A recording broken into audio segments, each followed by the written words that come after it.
So I'm out doing a little scouting today. Been getting a ton of rain, and I'm not really complaining. It'd be nice for it to dry out. I got some replanting I have to do with my soybeans that flooded out. It's kind of odd. 50 years, I've been told. We're in a 50-year drought. It's over now. And a 50-year drought ended in 3 weeks. We just been getting a ton of rain, but I'll take it.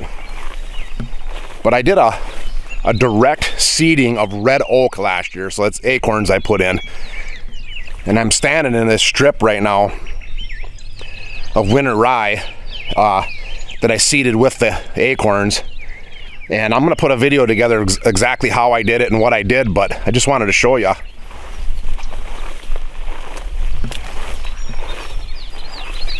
Yeah, they're all over in here, but let me see if I can show you one here.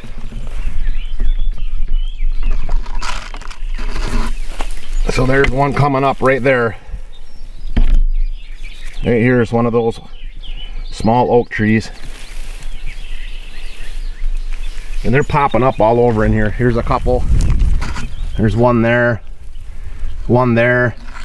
One there. There's one there. So they're really all over in here, and I planted them thick. I talked to the forester. I told him the problem I've been having with like planting bare root stock is the deer just chew them all off, and I'm not willing to like cage in or tube 500 trees. It's just I want to find a better, more efficient method, and this looks like it'll work. Now I did the rye because my experience with soybeans and rye is if you let the rye grow, deer won't hit the soybeans very hard. They don't like sticking their head in that rye or something. I don't know why, but it works really good to keep deer damage low with soybeans. So I thought, let's just try the same thing with these red oak acorn planting. And I think the rye is also a good weed suppressor, so I think it'll help me through this summer. But yeah, they're all over in here. I mean, they're literally all over in here.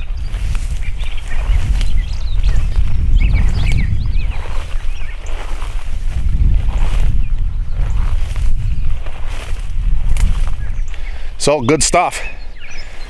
We'll see how this turns out. I mean, so far it's a success, but I mean, we're only middle of May. So we'll see what makes it. I'm pretty confident at this point. A lot of them came up. I'm gonna do a count and I'll have a better idea for you, like mid-summer maybe or late summer, as to how many acorns I planted, what actually germinated and came up. And right now it looks very low, like 5%. I mean, that's just a gut feeling from what I threw down here to what actually germinated. But yeah, cool stuff. Include this short clip. It's not very good because this is really far away. I was hunting early October last year, 2023. And see that green where that buck was just now? Kind of your bottom right hand corner of the screen there.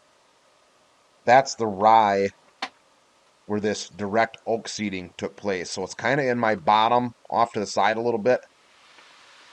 I just wanted to include this clip even though it's not that good, so you get an idea of what's going on here. I had some switchgrass planted in there, and the deer just didn't bed in there the way I wanted them to.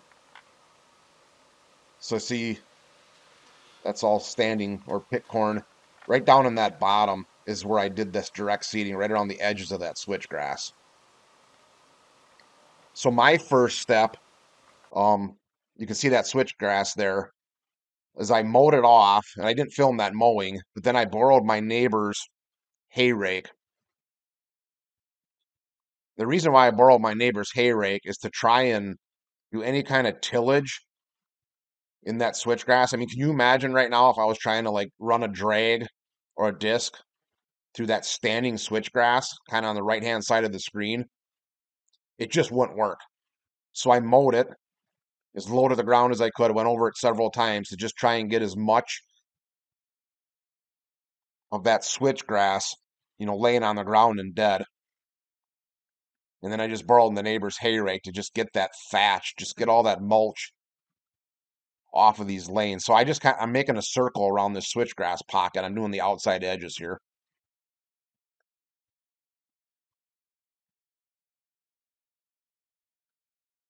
So now I'm running a drag. That's just a little spring tooth drag on my tractor. And even though I mowed and ran that rake, you can still see I'm piling up pretty good with thatch. That's switchgrass. That's probably even 1 or 2 years worth of thatch, that's down at the bottom that's dead.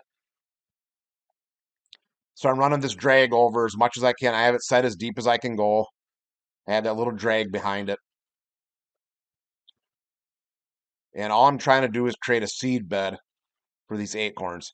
Now, at this point, I don't know how this is going to work. This was kind of a last minute decision to put this direct seeding of oaks in here. Because I got all these acorns from my parents' house. They said there's just thousands of acorns dropping on these oak trees.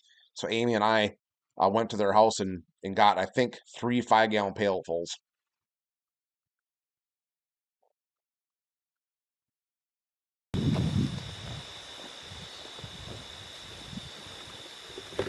So yeah, I think the equivalent of 3 5-gallon pailful of red oak acorns, and I'm putting them on. You can see how thick I'm putting them down. And with talking to the forester, we just decided to eliminate having a cage or tube hundreds of oak trees potentially. We're just going to do a direct seeding in this,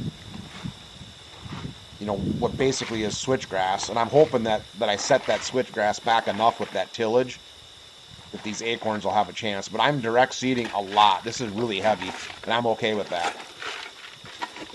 Here I'm on the other side now. I mean, this stuff is going down thick. I'm doing the equivalent of 3 5-gallon pails full of acorns, which to me is about 10,000 acorns I'm putting in maybe a quarter acre. So this is really thick.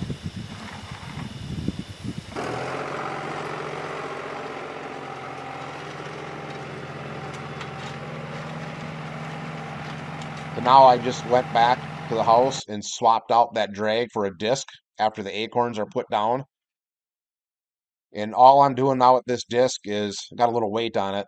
This is how I'm getting the acorns in the soil profile. So I'm just trying to get them in, a couple 2-3 inches. And I realize that when I'm dragging these in, or when I'm disking them in rather, there's going to be some that are on top of the ground. There's some that are too deep.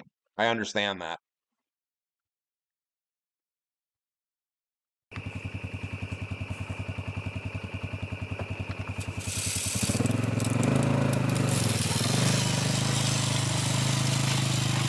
So now here I'm putting that rye on.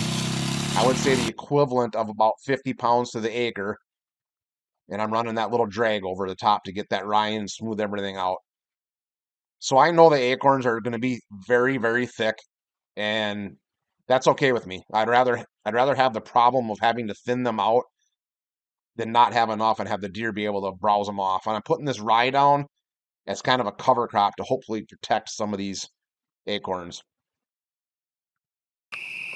This is a strategy I use a lot with switchgrass. In this case, it'll be acorns. I'm going to try some direct seeding of some woody browse. So I just put down a whole bunch of acorns in this one spot, and I'm going to hand cover them up so I know exactly where all these acorns are, right in this one spot. And then I'm going to flag it. So I'm going to put this fence post with a flag. So now I know exactly what's going on. So if I want to go and dig up some acorns in the spring for like a germination test, I know right where there's a whole bunch. So this is kind of what it looks like when I'm done here. I'm just doing the outside. I don't even know how wide that is, maybe 12 feet. And you can see there's a lot of acorns on top of the ground yet, but there's a lot of acorns in the ground. So that's how I did this, and so far, pretty good success.